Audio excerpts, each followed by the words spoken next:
تو جموں کشمیر میں DDC انتخابات پر لگاتار ہماری نظر بنی ہوئی ہے. اس وقت ہمارے ساتھی کولگام سے ظہور رضوی بھی موجود ہیں. چلیے ظہور سے جانیں گے. ظہور، اس وقت کا ہم آپ سے پولنگ پرسنٹیج جاننا چاہیں گے، اور جس طرح سے لگاتار ہم دیکھ رہے ہیں آپ کی جتنی بھی رپورٹس آ رہی ہیں کہ لوگوں میں جوش و خروش آج بھی ویسا ہی برقرار ہے جیسا ہم نے پچھلے گزشتہ مرحلوں میں دیکھا تھا. ظہور. جی میں آپ کو بتاؤں کہ جیسے کہ آپ نے خود بھی بتایا کہ پولنگ پرسنٹیج جو شرح ہے پولنگ کی وہ کافی بڑھ گئی ہے، اور ہم آپ کو بتایا کہ 15% سے بھی زائد پولنگ کی شرح جو ہے وہ ابھی ریکارڈ کی گئی ہے 10 بجے تک.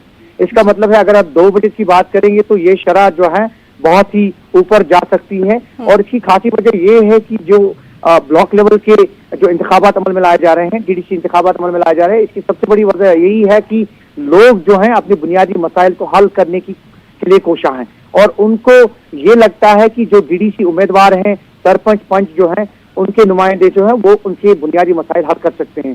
اور میں آپ کو یہ بھی بتاؤں کہ یہ جو انتخابات ہیں یہ کافی اہمیت کے حامل ہیں، جیسا کہ الیکشن کمیشن آف انڈیا یا جو الیکشن کمیشن جو ہیں ان کی گائیڈ لائنز کے مطابق جو پاورز ہیں، جو کانسٹیٹیوشن ہے، جو پروویژن ہے، اس کے مطابق جو ان کے پاورز ہیں وہ بہت زیادہ ہوتے ہیں، اور اپنے علاقوں میں یہ بہت اچھا کام کر سکتے ہیں.